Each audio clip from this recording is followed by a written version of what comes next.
बाघ को मार दो, ऐसे नारे बाघ के घर में ही लग रहे हैं। हाथों में डंडे लिए लोग बाघ के खून के प्यासे बने हुए हैं। बाघ पर आरोप है कि उसने इंसानों पर हमला किया है, मगर इस हमले में यह बात छुपा दी गई कि बाघ ने जहां हमला किया है वो असल में बाघों का ही प्राकृतिक आवास है। जहां ये इंसानी बस्तियां बसा दी गई हैं वो बाघों का ही इलाका है और बाघों के आहार चेन में शामिल जानवरों को खत्म कर दिया गया है। उनके आवास पर बस्तियां बसा दी गई हैं। अब ये भूखे बाघ इंसानों पर हमला कर रहे हैं तो आरोप लग रहे हैं। बगहा के गोवर्धन थाने में बाघ ने आज 2 जगह और हमला किया। पिछले 8 दिन में कई हमले की बातें सामने आई हैं। तस्वीर साफ है, सारे बाघ आदमखोर नहीं हैं और नहीं इंसान बाघों की फूड चेन का हिस्सा। तो ये आखिर बाघ हमले क्यों कर रहे हैं?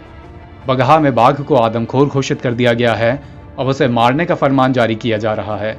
सवाल है कि सारे के सारे बाघ तो आदमखोर नहीं हो गए। बात यह है कि बाघों के आवास में इंसानों ने बस्तियां बसा ली हैं, घर बसा लिए हैं। बाघों के हमले के बाद ग्रामीण गुस्से में हैं। वन विभाग की गाड़ियां क्षतिग्रस्त कर दी गईं। मगर आपको बता दें कि जहां बाघों ने हमला किया है वो शहर से काफी दूर घनघोर जंगल का इलाका है। यहां पहुंचने के लिए 6 से 7 बार नदी पार करनी पड़ती है।